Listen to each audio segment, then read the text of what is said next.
Welcome back to Another World Audiobooks. So excited to have you guys here. We have wrapped up the story of Emma last week with an awesome final chapter there, finale. And now we get to start a brand new audiobook. And I'm so excited to be presenting to you The Gods of Mars by Edgar Rice Burroughs. This is book 2 in the Barsoom series. If you've been a long-time listener, you know that we not recently, I guess it's been probably a year at least, since we did A Princess of Mars, and now we're coming into book 2. So if you haven't listened to A Princess of Mars, I'd say go check that out. You can go into the backlist of the podcast, and you can listen to all of those episodes, and get caught up on the story of John Carter. Very exciting, good stuff. Won't give any spoilers here, but I'd say go listen to that one before you start this one. If you haven't, I think you'll really enjoy it, and then you'll be able to enjoy this one even more. So, or you can go to anotherworldaudiobooks.com, and there's a button to purchase the full audiobooks if you want to do that. It's a great way to support the podcast. Or you can go to Another World Audiobooks and you can actually request a free audiobook too.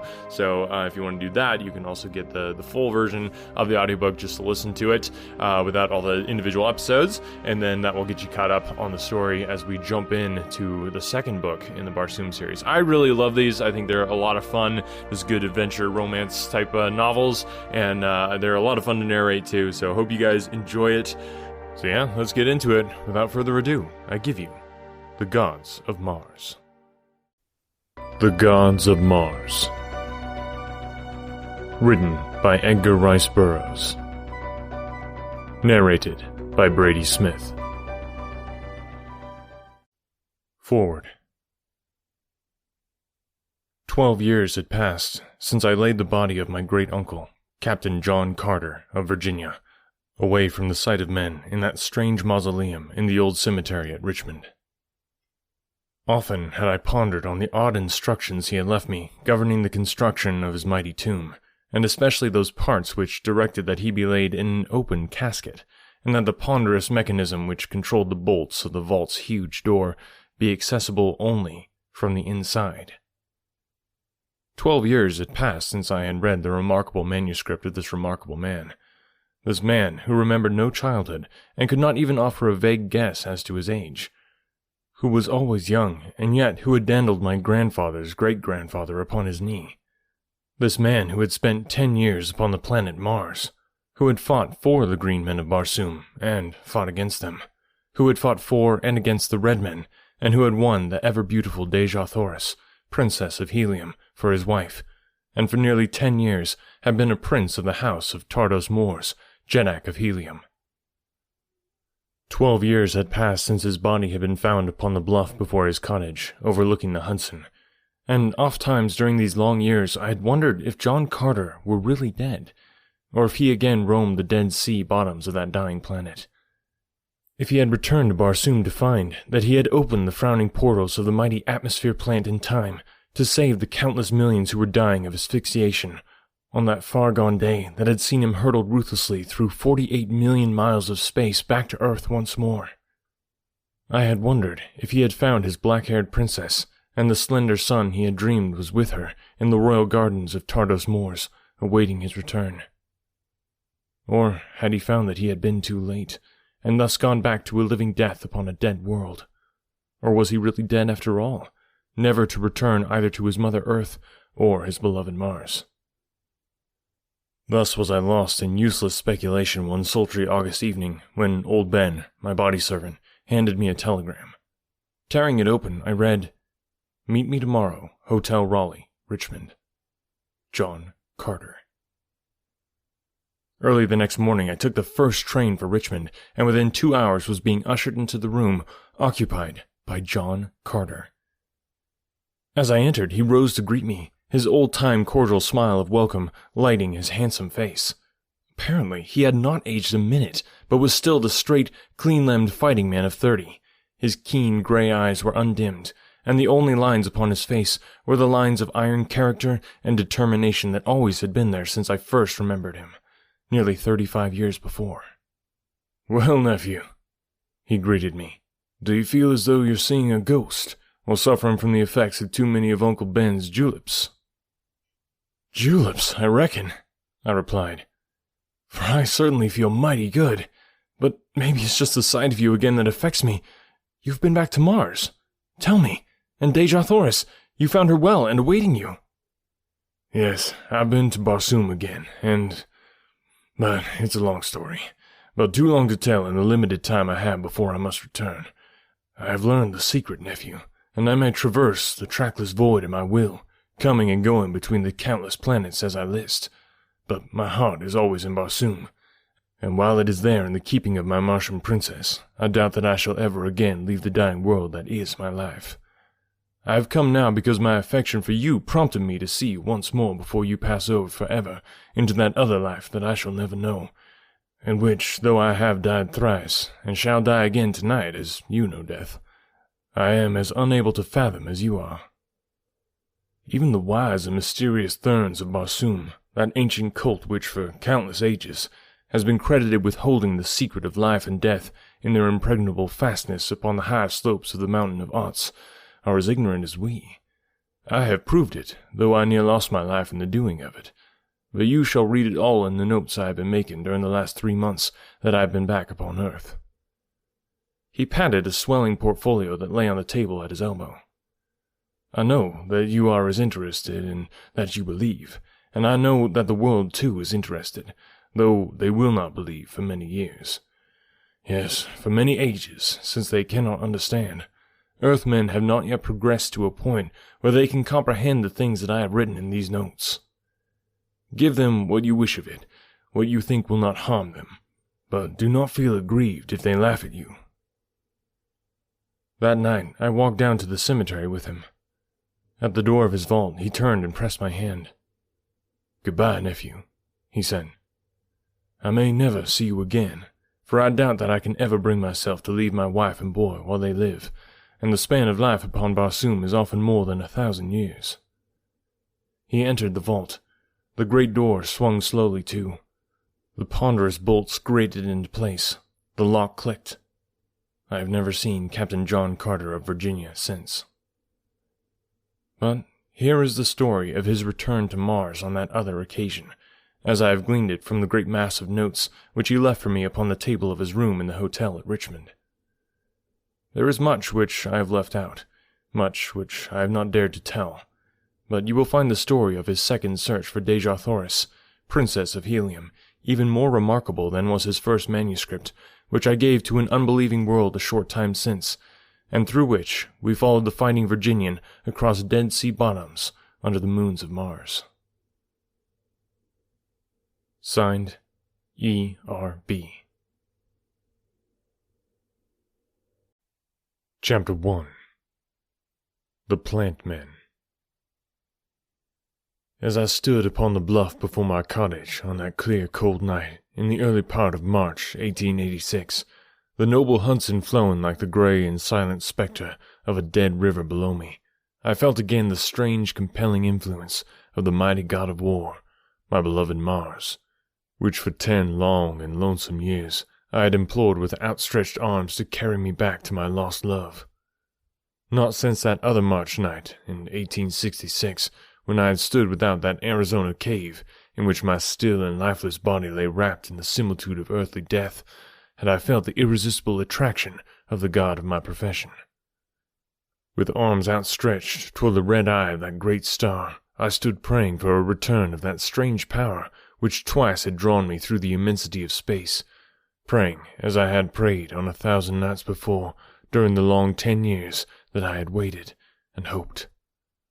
Suddenly, a qualm of nausea swept over me. My senses swam, my knees gave beneath me, and I pitched headlong to the ground upon the very verge of the dizzy bluff. Instantly, my brain cleared, and there swept back across the threshold of my memory the vivid picture of the horrors of that ghostly Arizona cave. Again, as on that far-gone night, my muscles refused to respond to my will, and again, as though even here upon the banks of the placid Hudson, I could hear the awful moans and rustling of the fearsome thing which had lurked and threatened me from the dark recesses of the cave, I made the same mighty and superhuman effort to break the bonds of the strange anesthesia which held me, and again came the sharp click as of a sudden parting of a taut wire, and I stood naked and free beside the staring, lifeless thing that had so recently pulsed with the warm red lifeblood of John Carter. With scarcely a parting glance, I turned my eyes again toward Mars, lifted my hands toward her lurid rays, and waited. Nor did I have long to wait, for scarce had I turned ere I shot with the rapidity of thought into the awful void before me. There was the same instant of unthinkable cold and utter darkness that I had experienced 20 years before, and then I opened my eyes in another world, beneath the burning rays of a hot sun, which beat through a tiny opening in the dome of the mighty fortress in which I lay. The scene that met my eyes was so un-Martian that my heart sprang to my throat as the sudden fear swept through me that I had been aimlessly tossed upon some strange planet by a cruel fate. Why not? What guide had I through the trackless wastes of interplanetary space? What assurance that I might not as well be hurtled to some far-distant star or another solar system as to Mars? I lay upon a close-cropped sward of red grass-like vegetation, and about me stretched a grove of strange and beautiful trees, covered with huge and gorgeous blossoms, and filled with brilliant voiceless birds. I call them birds since they were winged, but mortal eye now rested on such odd, unearthly shapes. The vegetation was similar to that which covers the lawn of the red Martians of the great waterways, but the trees and birds were unlike anything that I had ever seen upon Mars, and then, through the further trees, I could see the most un-Martian of all sights, an open sea, its blue waters shimmering beneath the brazen sun. As I rose to investigate further, I experienced the same ridiculous catastrophe that had met my first attempts to walk under Martian conditions. The lesser attraction to this smaller planet, and the reduced air pressure of its greatly rarefied atmosphere, afforded so little resistance to my earthly muscles that the extraordinary exertion of the mere act of rising sent me several feet into the air, and precipitated me upon my face in the soft and brilliant grass of this strange world. This experience, however, gave me some slightly increased assurance that, after all, I might indeed be in some, to me, unknown corner of Mars, and this was very possible, since during my 10 years of residence upon the planet, I had explored but a comparatively tiny area of its vast expanse. I arose again, laughing at my forgetfulness, and soon had mastered once more the art of attuning my earthly sinews to these changed conditions. As I walked slowly down the imperceptible slope toward the sea, I could not help but note the park-like appearance of the sward and trees. The grass was as close-cropped and carpet-like as some old English lawn, and the trees themselves showed evidence of careful pruning to a uniform height of about 15 feet from the ground, so that as one turned his glance in any direction, the forest had the appearance at a little distance of a vast, high-ceilinged chamber. All these evidences of careful and systematic cultivation convinced me that I had been fortunate enough to make my entry into Mars on this second occasion through the domain of a civilized people, and that when I should find them, I would be accorded the courtesy and protection that my rank as a prince of the house of Tardos Moors entitled me to. The trees of the forest attracted my deep admiration as I proceeded towards the sea. Their great stems, some of them fully 100 feet in diameter, attested their prodigious height, which I could only guess at, since at no point could I penetrate their dense foliage above me to more than 60 or 80 feet. As far aloft as I could see, the stems and branches and twigs were as smooth and highly polished as the newest of American-made pianos. The wood of some of the trees was as black as ebony, while their nearest neighbors might perhaps gleam in the subdued light of the forest as clear and white as the finest china, or again, they were azure, scarlet, yellow, or deepest purple. And in the same way was the foliage as gay and variegated as the stems, while the blooms that clustered thick upon them may not be described in an earthly tongue, and indeed might challenge the language of the gods. As I neared the confines of the forest, I beheld before me, and between the grove and the open sea, a broad expanse of meadowland, and as I was about to emerge from the shadow of the trees, a sight met my eyes that banished all romantic and poetic reflection upon the beauties of the strange landscape. To my left, the sea extended as far as the eye could reach. Before me only a vague dim line indicated its further shore, while at my right a mighty river, broad, placid, and majestic, flowed between scarlet banks to empty into the quiet sea before me. At a little distance up the river rose mighty perpendicular bluffs, from the very base of which the great river seemed to rise. But it was not these inspiring and magnificent evidences of nature's grandeur that took my immediate attention from the beauties of the forest. It was the sight of a score of figures moving slowly about the meadow near the bank of the mighty river. Odd, grotesque shapes they were, unlike anything that I had ever seen upon Mars, and yet, at a distance, most manlike in appearance. The larger specimens appeared to be about 10 or 12 feet in height when they stood erect, and to be proportioned as to torso and lower extremities precisely as is earthly man. Their arms, however, were very short, and from where I stood seemed as though fashioned much after the manner of an elephant's trunk, in that they moved in sinuous and snake-like undulations, as though entirely without bony structure, or if there were bones, it seemed that they must be vertebral in nature.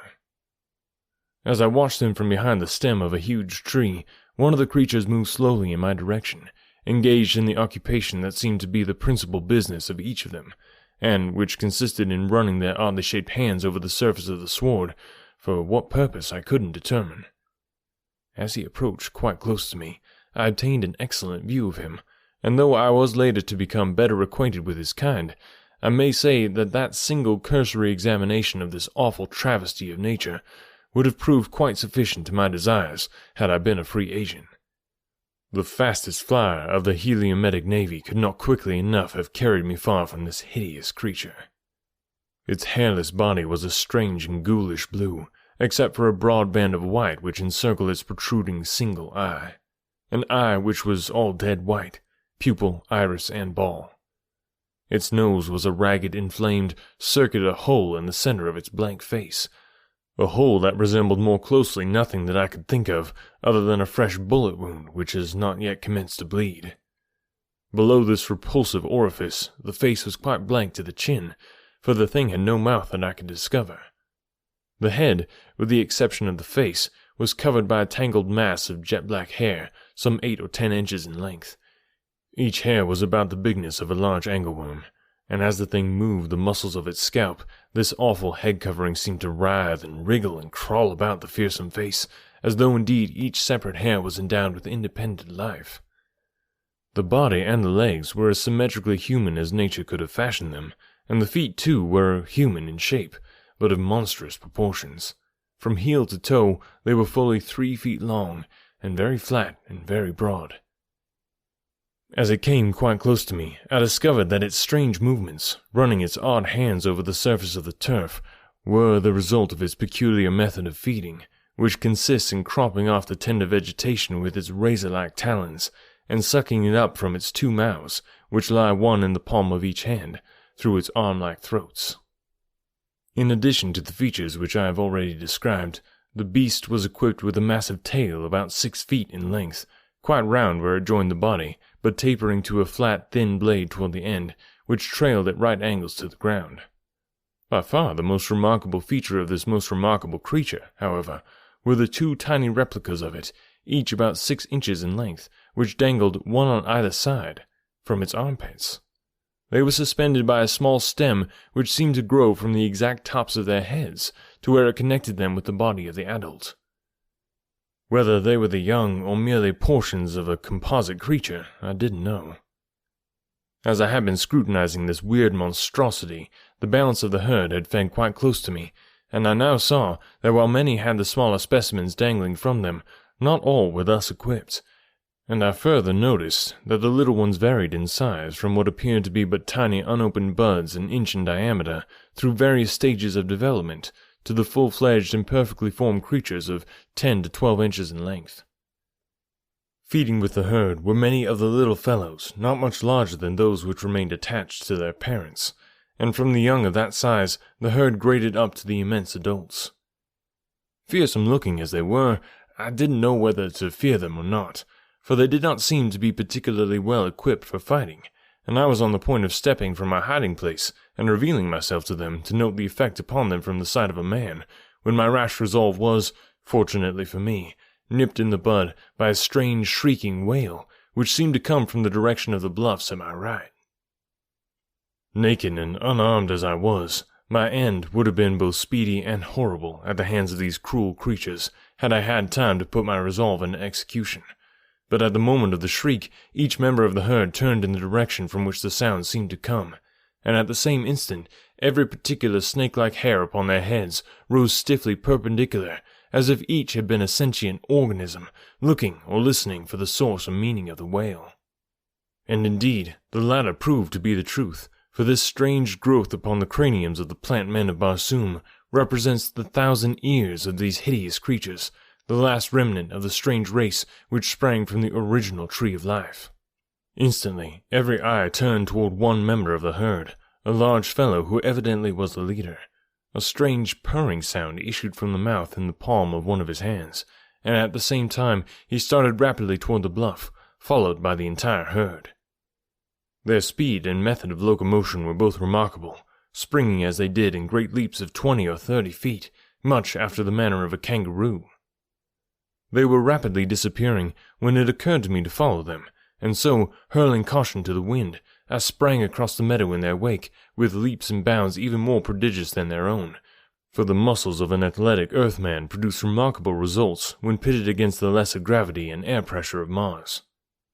Their way led directly towards the apparent source of the river at the base of the cliffs, and as I neared this point, I found the meadow dotted with huge boulders that the ravages of time had evidently dislodged from the towering crags above.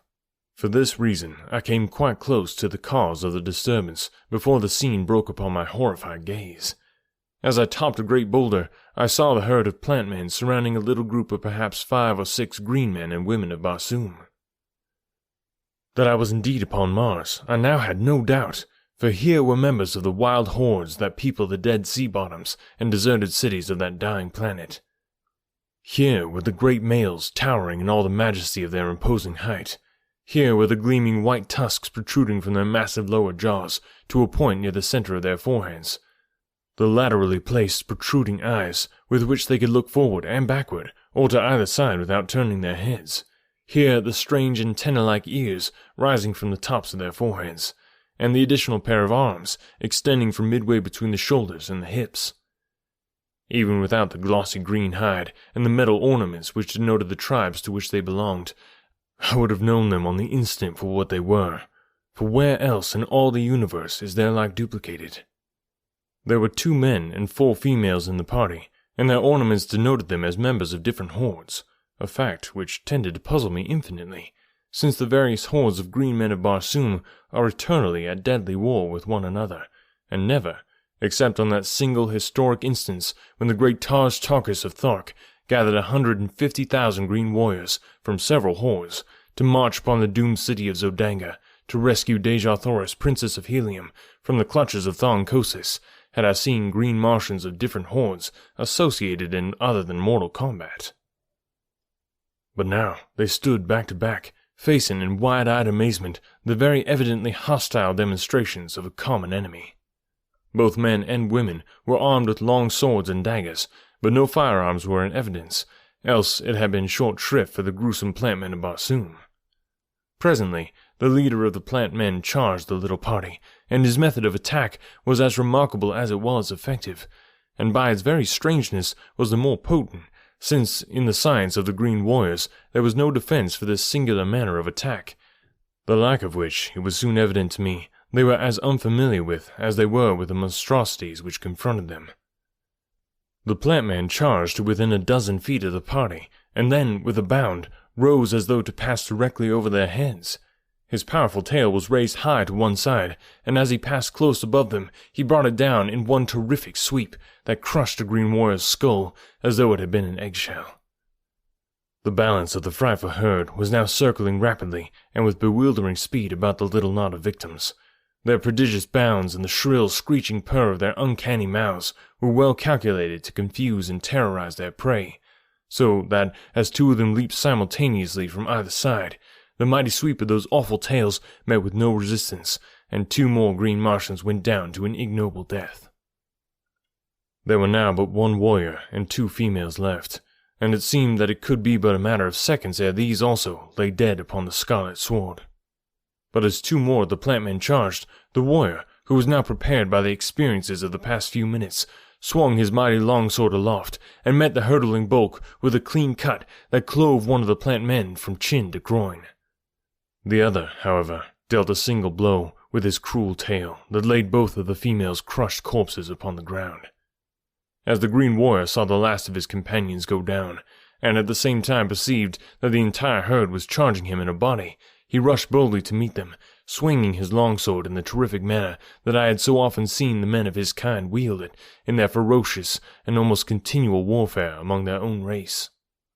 Cutting and hewing to right and left, he laid an open path straight through the advancing plantmen, and then commenced a mad race for the forest, in the shelter of which he evidently hoped that he might find a haven of refuge. He had turned for that portion of the forest which abutted on the cliffs, and thus the mad race was taking the entire party farther and farther from the boulder where I lay concealed. As I had watched the noble fight which the great warrior had put up against such enormous odds, my heart had swelled with admiration for him, and acting as I am wont to do, more upon impulse than after mature deliberation, I instantly sprang from my sheltering rock and bounded quickly toward the bodies of the dead green Martians, a well-defined plan of action already formed. Half a dozen great leaps brought me to the spot, and another instant saw me again in my stride in quick pursuit of the hideous monsters that were rapidly gaining on the fleeing warrior. But this time I grasped a mighty longsword in my hand, and in my heart was the old bloodlust of the fighting man, and a red mist swam before my eyes, and I felt my lips respond to my heart in the old smile that has ever marked me in the midst of the joy of battle. Swift as I was none too soon, for the green warrior had been overtaken ere he had made half the distance to the forest, and now he stood with his back to a boulder, while the herd, temporarily balked, hissed and screeched about him.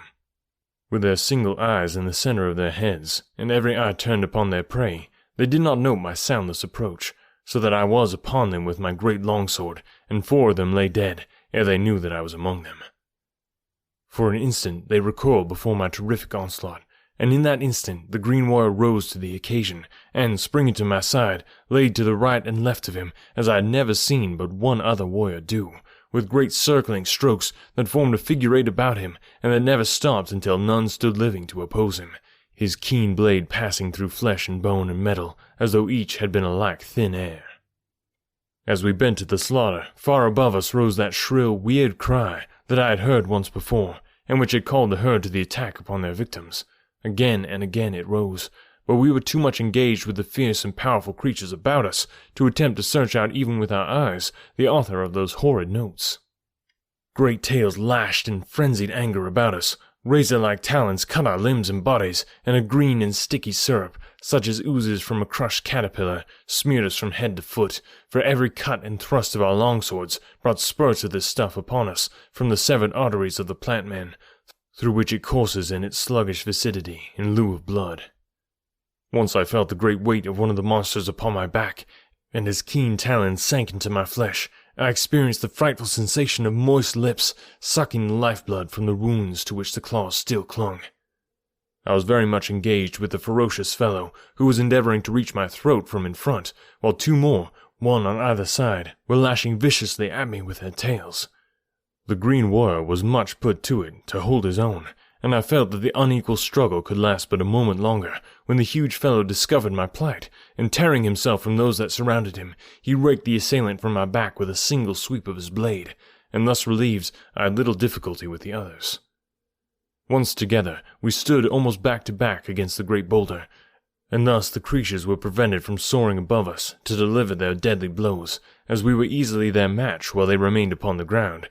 We were making great headway in dispatching what remained of them, when our attention was again attracted by the shrill wail of the caller above our heads.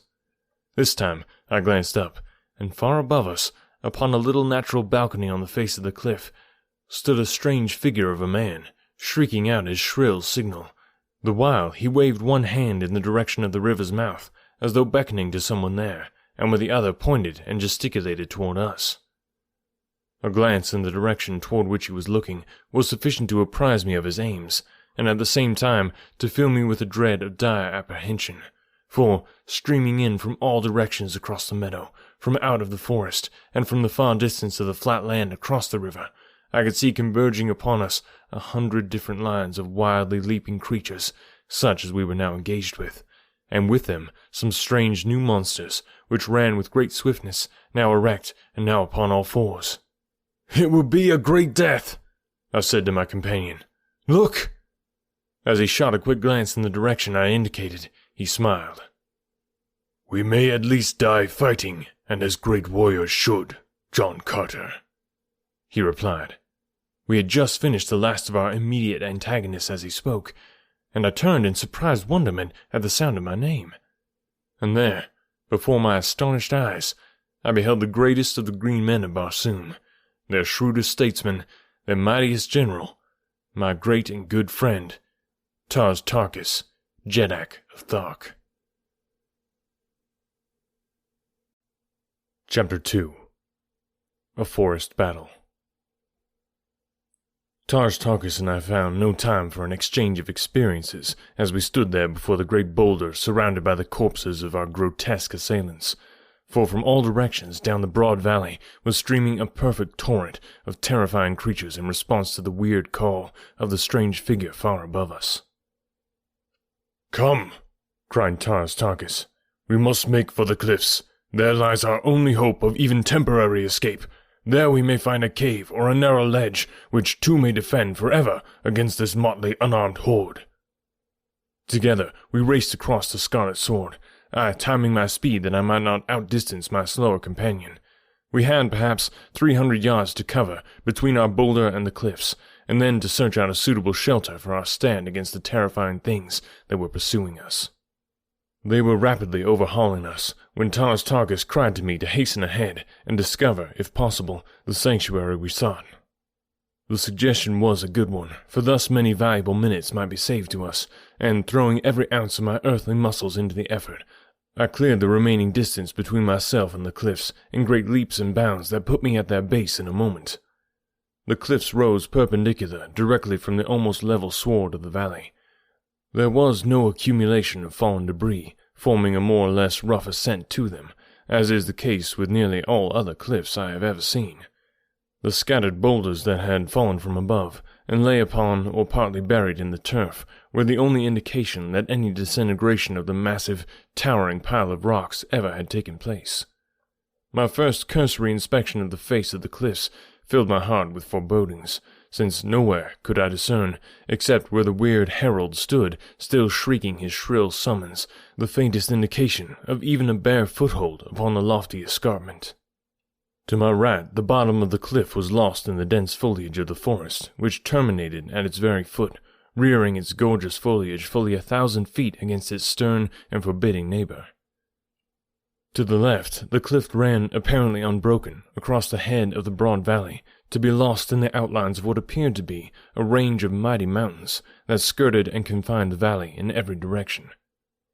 Perhaps 1,000 feet from me, the river broke, as it seemed, directly from the base of the cliffs, and as there seemed not the remotest chance for escape in that direction, I turned my attention again toward the forest. The cliffs towered above me a good 5,000 feet. The sun was not quite upon them, and they loomed a dull yellow in their own shade. Here and there they were broken with streaks and patches of dusky red, green, and occasional areas of white quartz. Altogether, they were very beautiful, but I fear that I did not regard them with a particularly appreciative eye on this, my first inspection of them. Just then, I was absorbed in them only as a medium of escape, and so, as my gaze ran quickly, time and again, over their vast expanse in search of some cranny or crevice, I came suddenly to loathe them, as the prisoner must loathe the cruel and impregnable walls of his dungeon. Tars Tarkas was approaching me rapidly, and still more rapidly came the awful horde at his heels. It seemed the forest now or nothing, and I was just on the point of motioning Tars Tarkas to follow me in that direction when the sun passed the cliff's zenith, and as the bright rays touched the dull surface, it burst out into a million scintillant lights of burnished gold, of flaming red, of soft greens and gleaming whites, a more gorgeous and inspiring spectacle human eye has never rested upon. The face of the entire cliff was, as later inspection conclusively proved, so shot with veins and patches of solid gold as to quite present the appearance of a solid wall of that precious metal, except where it was broken by outcroppings of ruby, emerald, and diamond boulders, a faint and alluring indication of the vast and unguessable riches which lay deeply buried behind the magnificent surface.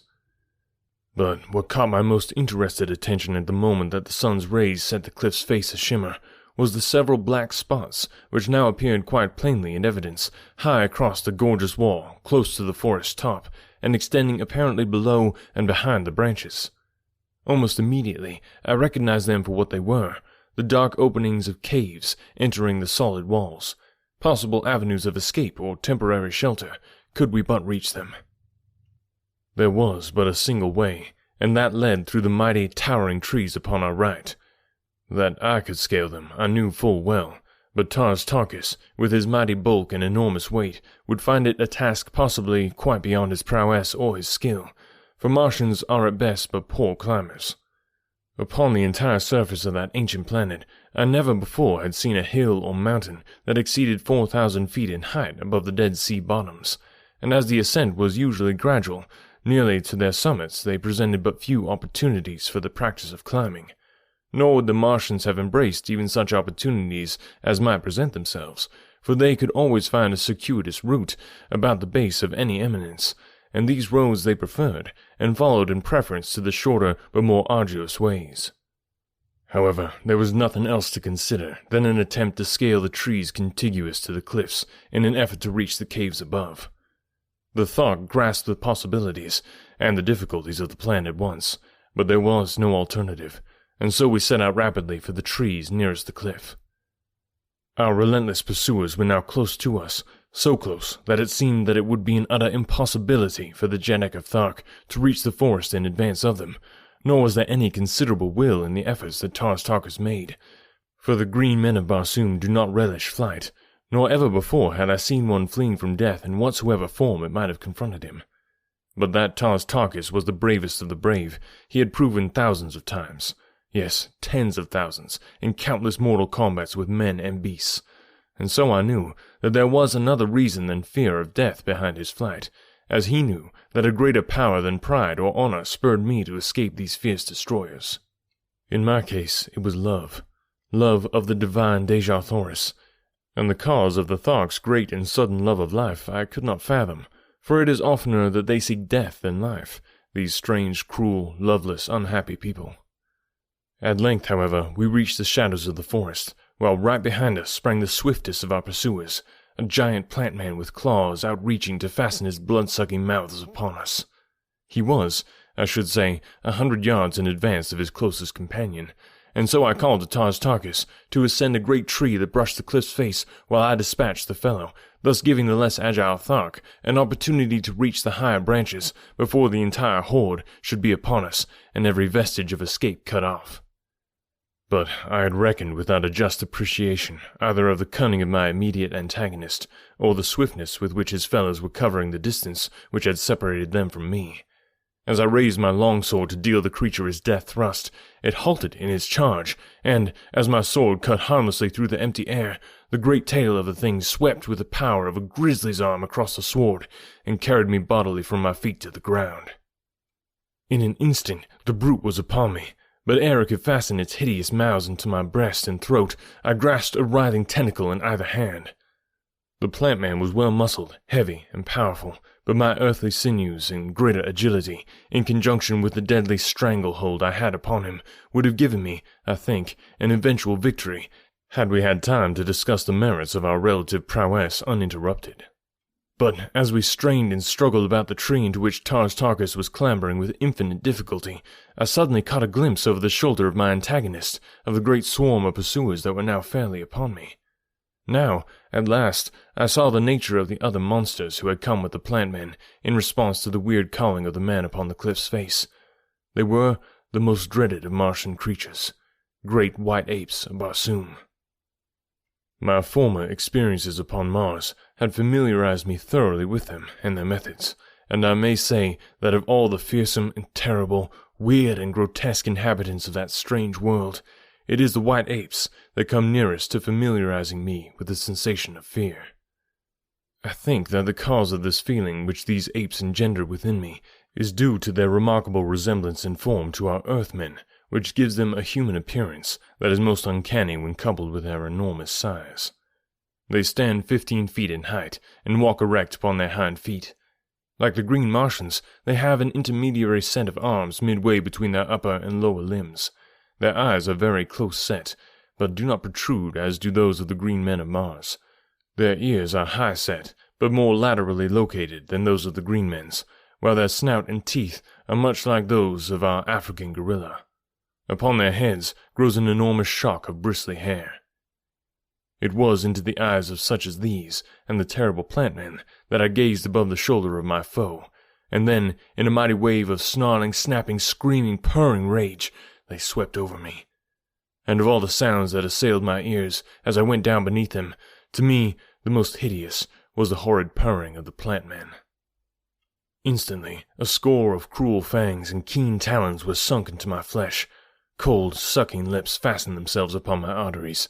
I struggled to free myself, and even though weighed down by these immense bodies, I succeeded in struggling to my feet, where, still grasping my longsword, and shortening my grip upon it until I could use it as a dagger, I wrought such havoc among them that at one time I stood for an instant free.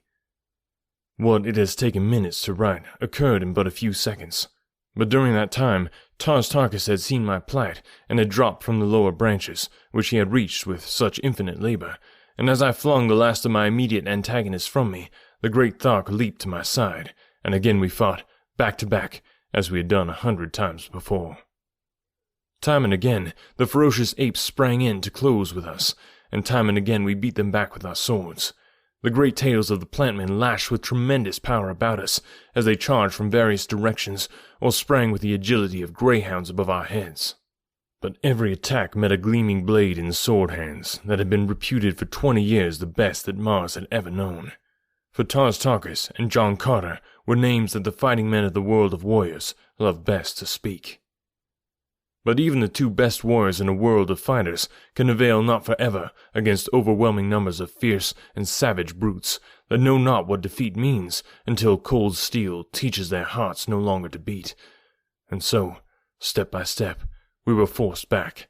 At length, we stood against the giant tree that we had chosen for our ascent, and then, as charge after charge hurled its weight upon us, we gave back again and again, until we had been forced halfway round the huge base of the colossal trunk. Tarkus was in the lead, and suddenly I heard a little cry of exultation from him. "Here is shelter for one at least, John Carter," he said, and glancing down, I saw an opening in the base of the tree, about 3 feet in diameter. "In with you, Tarkus," I cried, but he would not go, saying that his bulk was too great for the little aperture, while I might slip in easily. "We shall both die if we remain without John Carter.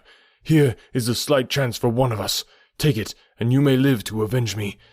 It is useless for me to attempt to worm my way into so small an opening with this horde of demons besetting us on all sides." "Then we shall die together, Tarkus," I replied, "for I shall not go first. Let me defend the opening while you get in, then my smaller stature will permit me to slip in with you before they can prevent."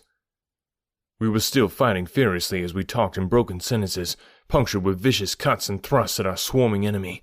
At length he yielded, for it seemed the only way in which either of us might be saved from the ever-increasing numbers of our assailants, who were still swarming upon us from all directions across the broad valley. "It was ever your way, John Carter, to think last of your own life," he said, "but still more your way to command the lives and actions of others, even to the greatest of Jedaks who rule upon Barsoom." There was a grim smile upon his cruel, hard face, as he, the greatest Jedak of them all, turned to obey the dictates of a creature of another world, a man whose stature was less than half his own. "If you fail, John Carter," he said, "know that the cruel and heartless Thark, to whom you taught the meaning of friendship, will come out to die beside you." "As you will, my friend," I replied, "but quickly now, head first, while I cover your retreat." He hesitated a little at that word, for never before in his whole life of continual strife had he turned his back upon aught than a dead or defeated enemy. "Haste, Tarkus," I urged, "or we shall both go down to profitless defeat. I cannot hold them forever alone." As he dropped to the ground to force his way into the tree, the whole howling pack of hideous devils hurled themselves upon me. To right and left flew my shimmering blade, now green with the sticky juice of plantman, now red with the crimson blood of a great white ape, but always flying from one opponent to another, hesitating but the barest fraction of a second to drink the lifeblood in the center of some savage heart. And thus I fought as I never had fought before, against such frightful odds that I cannot realize even now that human muscles could have withstood that awful onslaught, that terrific weight of hurtling tons of ferocious, battling flesh. With the fear that we would escape them, the creatures redoubled their efforts to pull me down, and though the ground about me was piled high with their dead and dying comrades, they succeeded at last in overwhelming me, and I went down beneath them for the second time that day, and once again felt those awful sucking lips against my flesh.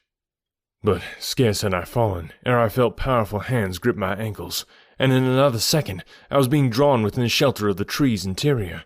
For a moment it was a tug-of-war between Tarkus and a great plant man, who clung tenaciously to my breast, but presently I got the point of my longsword beneath him, and with a mighty thrust pierced his vitals. Torn and bleeding from many cruel wounds, I lay panting upon the ground within the hollow of the tree, while Tarkus defended the opening from the furious mob without. For an hour they howled about the tree, but after a few attempts to reach us, they confined their efforts to terrorizing shrieks and screams, to horrid growling on the part of the great white apes, and the fearsome and indescribable purring by the plantmen. At length, all but a score, who had apparently been left to prevent our escape, had left us, and our adventure seemed destined to result in a siege, the only outcome of which could be our death by starvation. For even should we be able to slip out after dark, whither, in this unknown and hostile valley, could we hope to turn our steps to a possible escape? As the attacks of our enemies ceased, and our eyes became accustomed to the semi-darkness of the interior of our strange retreat, I took the opportunity to explore our shelter. The tree was hollow to an extent of about 50 feet in diameter, and from its flat, hard floor, I judged that it had often been used to domicile others before our occupancy. As I raised my eyes toward its roof to note the height, I saw far above me a faint glow of light. There was an opening above. If we could but reach it, we might still hope to make the shelter of the cliff caves. My eyes had now become quite used to the subdued light of the interior, and as I pursued my investigation, I presently came upon a rough ladder at the far side of the cave. Quickly I mounted it, only to find that it connected at the top with the lower of a series of horizontal wooden bars that spanned the now narrow and shaft-like interior of the tree's stem. These bars were set one over another about 3 feet apart, and formed a perfect ladder as far above me as I could see. Dropping to the floor once more, I detailed my discovery to Tarkus, who suggested that I explore aloft as far as I could go in safety, while he guarded the entrance against a possible attack. As I hastened above to explore the strange shaft, I found that the ladder of horizontal bars mounted always as far above me as my eyes could reach, and as I ascended, the light from above grew brighter and brighter. For fully 500 feet I continued to climb, until at length I reached the opening in the stem which admitted the light. It was about the same diameter as the entrance at the foot of the tree, and opened directly upon a large flat limb, the well-worn surface of which testified to its long-continued use as an avenue for some creature to and from his remarkable shaft. I did not venture out upon the limb for fear that I might be discovered and our retreat in this direction cut off, but instead hurried to retrace my steps to Tarkus. I soon reached him, and presently we were both ascending the long ladder toward the opening above. Tarkus went in advance, and as I reached the first of the horizontal bars, I drew the ladder up after me and handed it to him, and he carried it 100 feet further aloft, where he wedged it safely between one of the bars and the side of the shaft. In like manner, I dislodged the lower bars as I passed them, so that we soon had the interior of the tree denuded of all possible means of ascent for a distance of 100 feet from the base, thus precluding possible pursuit and attack from the rear. As we were to learn later, this precaution saved us from dire predicament, and was eventually the means of our salvation. When we reached the opening at the top, Tarkus drew to one side, that I might pass out and investigate as, owing to my lesser weight and greater agility, I was better fitted for the perilous threading of this dizzy, hanging pathway. The limbs upon which I found myself ascended at a slight angle toward the cliff, And as I followed it, I found that it terminated a few feet above a narrow ledge, which protruded from the cliff's face at the entrance to a narrow cave. As I approached the slightly more slender extremity of the branch, it bent beneath my weight, until, as I balanced perilously upon its outer tip, it swayed gently on a level with the ledge at a distance of a couple of feet. 500 feet below me lay the vivid scarlet carpet of the valley. Nearly 5,000 feet above me towered the mighty gleaming face of the gorgeous cliffs. The cave that I faced was not one of those that I had seen from the ground, and which lay much higher, possibly 1,000 feet. But so far as I might know, it was as good for our purpose as another, and so I returned to the tree for Tars Tarkas. Together, we wormed our way along the waving pathways, but when we reached the end of the branch, we found that our combined weight so depressed the limb that the cave's mouth was now too far above us to be reached. We finally agreed that Tars Tarkas should run along the branch, leaving his longest leather harness strapped with me, and that when the limb had risen to a height that should permit me to enter the cave, I was to do so, and on Tars Tarkas' return, I could then lower the strap and haul him up to the safety of the ledge. This we did without mishap, and soon found ourselves together upon the verge of a dizzy little balcony, with a magnificent view of the valley spreading out below us. As far as the eye could reach, gorgeous forest and crimson sward skirted a silent sea, and about all towered the brilliant monster guardian cliffs. Once we thought we discerned a gilded minaret gleaming in the sun amidst the waving tops of far-distant trees, but we soon abandoned the idea, in belief that it was but a hallucination, born of our great desire to discover the haunts of civilized men in this beautiful yet forbidding spot. Below us, upon the river's bank, the great white apes were devouring the last remnants of Tars Tarkas' former companions, while great herds of plant men grazed in ever-widening circles about the sward, which they kept as close-clipped as the smoothest of lawns. Knowing that attack from the tree was now improbable, we determined to explore the cave, which we had every reason to believe was but a continuation of the path we had already traversed, leading the gods alone knew where, but quite evidently away from this valley of grim ferocity. As we advanced, we found a well-proportioned tunnel cut from the solid cliff. Its walls rose some 20 feet above the floor, which was about 5 feet in width. The roof was arched. We had no means of making a light, and so groped our way slowly into the ever-increasing darkness, Tars Tarkas keeping in touch with one wall, while I felt along the other, while to prevent our wandering into diverging branches and becoming separated or lost in some intricate and labyrinth maze, we clasped hands. How far we traversed this tunnel in this manner, I do not know, but presently we came to an obstruction which blocked our further progress. It seemed more like a partition than a sudden ending of the cave, for it was constructed not of the material of the cliff, but of something which felt like very hard wood.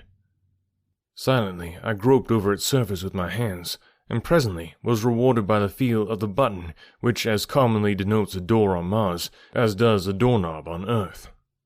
Gently pressing it, I had the satisfaction of feeling the door slowly give before me, and in another instant we were looking into a dimly lighted apartment which, so far as we could see, was unoccupied. Without more ado, I swung the door wide open, and, followed by the huge Thark, stepped into the chamber. As we stood for a moment in silence, gazing about the room, a slight noise behind caused me to turn quickly, when, to my astonishment, I saw the door close with a sharp click, as though by an unseen hand. Instantly, I sprang toward it to wrench it open again, for something in the uncanny movement of the thing, and the tense and almost palpable silence of the chamber, seemed to portend a lurking evil lying behind in this rock-bound chamber within the bowels of the golden cliffs. My fingers clawed futilely at the unyielding portal, while my eyes sought in vain for a duplicate of the button which had given us ingress. And then, from unseen lips, a cruel and mocking peal of laughter rang through the desolate place. So I didn't know this, but I guess a lot of what Edgar Rice Burroughs wrote was actually written for magazines, so they were like periodicals, so he would write one of these chapters and send it out on a regular basis to these magazines, so people would get the magazine, they'd read the chapter, and then they'd have to get the next volume of the magazine in order to come back to read more. So he always does these great cliffhangers at the end of chapters. He's really a master of that, so it worked really good for a podcast too. So hopefully this got you intrigued and super super long episode here for today. I wanted to start off with a bang as we get into this new book. Again, I'm loving it so far. Hope you guys are as well. Let me know if you want to shoot me some messages via social media or email. All the contact information is in the show notes down below. Check that out. And yeah, go to Another World Audiobooks. Get the full version of other audiobooks we've done. We've done a ton now. You can get Emma. That one should be available. Sometimes it can take a while for the quality check on all the audio and stuff, so I guess it might not be available, but as soon as it is, make sure to check that out, and yeah, thanks so much for supporting the show. Best way you can do that, though, is just by telling other people about the podcast, so who do you know who might enjoy a free audiobook? Go ahead and tell them about Another World, get them hooked like you are, and we'll talk to you guys next week with more from John Carter. Have a good one.